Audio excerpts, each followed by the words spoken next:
Hoje eu vou te mostrar quais plantas você pode ter aí na sua casa que são boas fontes de alimento para as nossas abelhas nativas.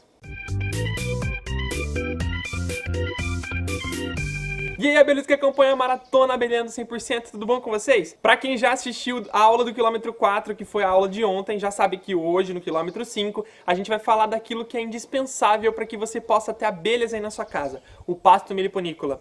Antes mesmo de decidir ter a primeira colônia de abelha, o ideal é que você comece por aqui, plantando e localizando as espécies da flora que suas abelhas vão poder usar para coletar néctar, pólen e resina, que são essenciais para o desenvolvimento ideal da sua colônia. E ainda vou indicar para você 18 espécies nativas para você plantar aí na sua casa, independente do espaço disponível para isso, porque eu vou te dar umas dicas importantes. E eu já vou avisando que a galera que já está cadastrada na Maratona e tem acesso aos grupos exclusivos no WhatsApp vai receber o PDF da aula. E se você ainda não está cadastrado, clica no link que está na descrição do vídeo, que dá tempo de receber esse PDF, que vai ter conteúdos incríveis e todas as fotos das plantas que a gente vai falar por aqui, tá bom? Agora vamos para a parte boa, que é a parte do conteúdo.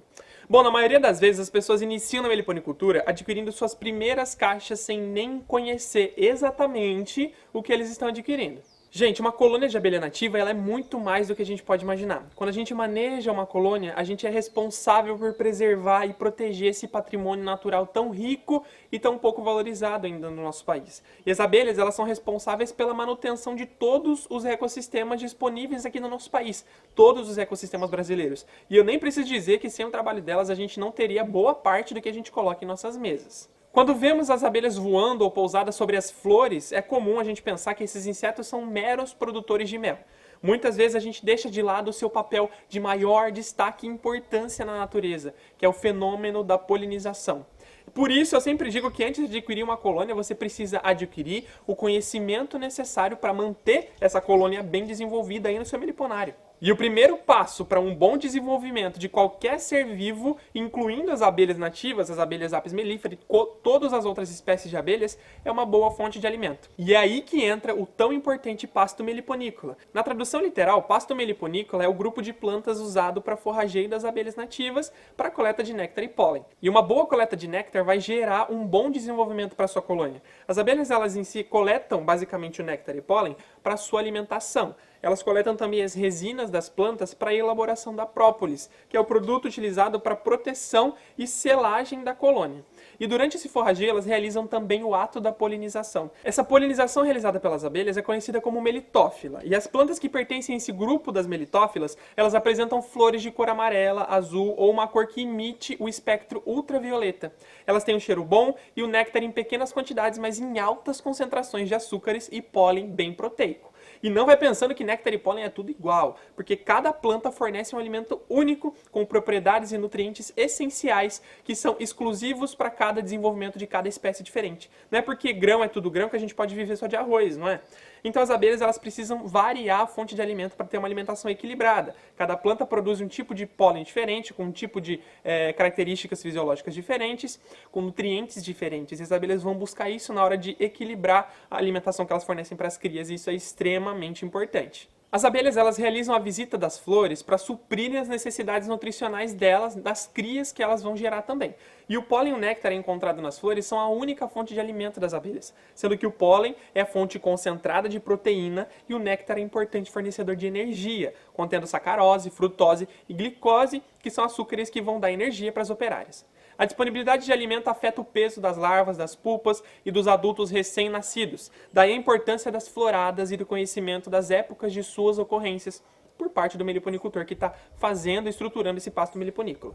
As plantas meliponícolas podem ser divididas em 3 principais grupos, presta bastante atenção, que são as plantas nectaríferas, que fornecem exclusivamente néctar às abelhas, são as plantas poliníferas, que fornecem exclusivamente pólen às abelhas, e tem as plantas nectaríferas, poliníferas, que fornecem tanto néctar quanto pólen para as abelhas. E é importante a gente ter os 3 grupos na hora que a gente for fazer a estruturação do nosso pasto meliponícola. E é nossa responsabilidade, como meliponicultores conscientes, aumentar essa disponibilidade desse pasto para elas. Antes da gente pensar em criar abelhas, a gente tem que pensar em plantar. E se a partir de agora você vai começar a plantar alimento para suas abelhas, comenta aqui embaixo, plantando abelhas. Mas não é só sair plantando qualquer espécie que dê vontade, tá bom? É utilizar espécies nativas que fornecem uma disponibilidade de recursos equilibrada para todas as estações do ano, inclusive nos períodos mais frios, que é onde ocorre a maior escassez natural de recursos, e as abelhas tanto precisam desse pasto equilibrado.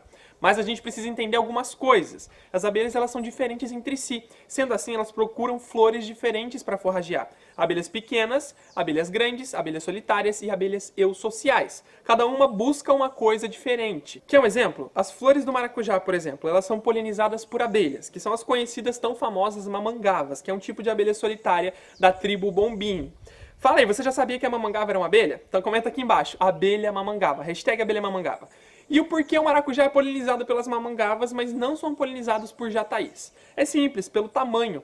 As anteras das flores do maracujá, que são onde contém o pólen, são tão grandes e altas que elas atraem abelhas maiores para realizar a polinização.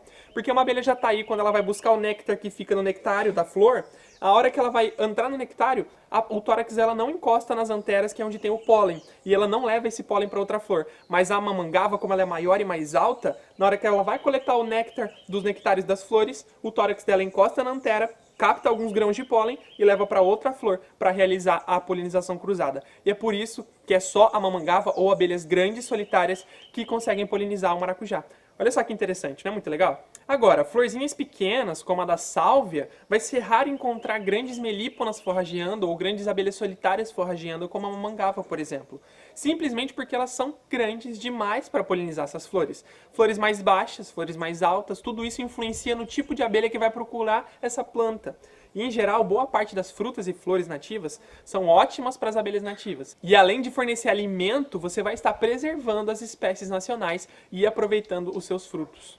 Um exemplo disso é a pitanga, jabuticaba, as variedades de goiaba, os araçás, que são frutas deliciosas e que as flores fornecem ótimo alimento para as abelhas. Agora você precisa se atentar a uma coisa muito importante, que é a escolha do local para plantar ou para instalar o seu meliponário. A capacidade de voo das abelhas para forrageamento ela é variável, tendo espécies que alcançam, por exemplo, 2 km de distância do meliponário para forrageio. Agora outras alcançam apenas 300 metros. Isso normalmente ele vai variar com relação ao tamanho das campeiras, que são as abelhas que saem para realizar a coleta de alimento. E varia também com relação à resistência dessas muitas espécies que a gente encontra no nosso país. Normalmente, as melíponas, elas alcançam uma distância maior para forrageio, por serem abelhas maiores, mais robustas e com músculos mais bem preparados para poder fazer voos mais longos. Algumas pesquisas elas relatam distâncias entre 1,2 km e 1,7 km entre as variadas espécies do gênero Melípona. Já as trigoniformes, elas normalmente alcançam uma menor distância, mas mesmo assim, a distância pode variar muito devido à grande abrangência desse gênero, que tem espécies como a jataí, iraí, todas as mirins, as escaptotrigonas como tubuna, enfim, são muitas espécies, e por isso que varia muito. Mas a média de alcance de voo para trigoniformes maiores, como são as escaptotrigonas, foi de aproximadamente 800 metros, já para trigoniformes menores, como as jataís e mirins, de 300 a 400 metros. Tendo isso em mente, a gente precisa garantir pasto meliponícola acessível, onde as abelhas conseguirão acessá-lo e realizar o seu tão importante forrageio. E se você mora em um lugar que já tem pasto disponível, procura colocar o seu meliponário o mais próximo possível. E se você vai plantar, que plante nas proximidades do seu meliponário para as abelhas conseguirem acessar. Não adianta plantar muito longe, afinal são abelhas, não pássaros. Elas não voam longas distâncias. E outra coisa que merece atenção é a saturação do pasto meliponícola. Ou seja, se há mais colmeias do que pasto disponível. É bom a gente considerar pelo menos 100 árvores ou arbustos para cada colmeia de abelha nativa. Mas esse é um valor que pode variar de acordo com as espécies de abelhas e de plantas disponíveis nesse pasto meliponícola. Deu para você ver o quanto é importante plantar? Agora que você já sabe dessas informações importantes, eu vou te apresentar 15 espécies de plantas nativas que são boas fontes de néctar, pólen e resina para as nossas abelhas. Lembrando que todas as espécies nativas de sua região são extremamente importantes para o forrageio das espécies do seu meliponário. Daí também que vem a importância de manter espécies de abelhas nativas que ocorrem naturalmente na sua região e não introduzir espécies que são exóticas da sua região, que não ocorrem aí, pois assim elas estarão acostumadas a forragear nas espécies vegetais que ocorrem naturalmente por aí. As espécies que eu vou citar aqui ocorrem em várias regiões do país, então dá uma verificada se ela é nativa da sua região antes de plantar ela aí no seu meliponário, tá bom? Outra coisa muito importante, algumas dessas espécies, elas fornecem mais néctar e outras fornecem mais pólen. Por isso é tão importante importante que a escolha dessas várias espécies possa garantir a variedade do pasto meliponícola na sua região, tá bom? Então escolha com consciência.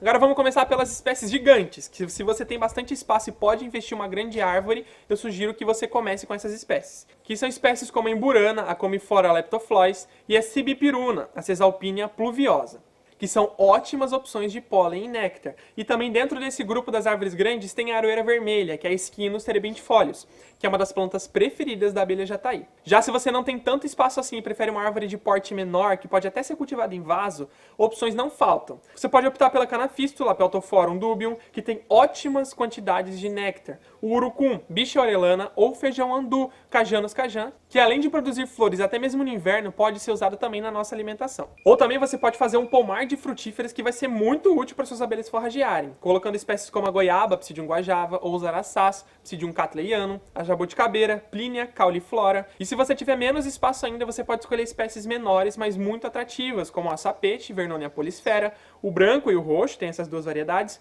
o boldo baiano, Vernonia condensata, a guaçatonga, Casiária silvestris, ou também o arranha-gato, a Acácia plumosa, que floresce até mesmo no outono, em período de escassez de alimentação, e todas essas são muito importantes para o fornecimento de pasto meliponícola para as nossas abelhas. Mas, Gabriel, não tem espaço nem para plantar essas que podem plantar em vaso. Não se preocupa, não tem problema. Você pode optar por pequenos arbustos como a xanana, a Tornera sp, ou a 11 horas, Portulaca grandiflora, ou a carqueja, a Bacara streameria. E além disso, tem a sálvia também, que é muito importante, que é a sálvia guaranitica.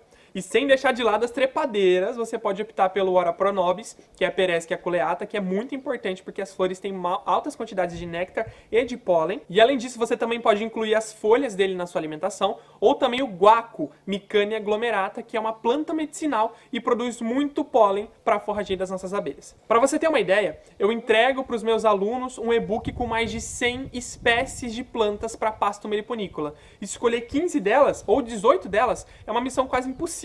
Sem contar nas espécies exóticas que estão aqui há tanto tempo que as abelhas se adaptaram a forragear nelas também, como o manjericão, as bananas, as laranjas e tantas outras flores que são muito atrativas para as abelhas.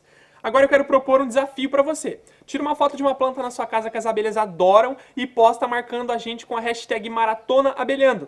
E se você não tiver nenhuma, é hora de começar a plantar e mandar sua foto pra gente também. Amanhã a gente vai falar sobre a maior dúvida que eu recebo sobre abelhas. Sem brincadeira, são centenas de mensagens perguntando basicamente a mesma coisa. E eu tenho certeza que você também deve querer saber sobre isso, deve ter essa dúvida. Como identificar as abelhas sem ferrão? Como saber qual é essa abelha que você encontrou, qual a espécie de abelha que você encontrou aí na sua região? Então fica atento que amanhã, às 20 horas, a gente vai estar aqui para correr o 6º quilômetro dessa maratona. Já já eu mando o PDF com o resumo dessa aula para o pessoal do Whats, e se você ainda não está cadastrado, é só clicar no link que está aqui embaixo na descrição, que dá tempo de receber esse PDF ainda, tá bom? Um grande abraço do maior abelhudo de todos, e até a próxima aula, até o próximo quilômetro, aqui na Maratona Abelhando, tá bom? Amanhã vamos falar sobre como identificar espécies de abelhas. Então fica atento, define o lembrete da live, que a gente se encontra lá, tá? Às 20 horas. Até mais! Fui!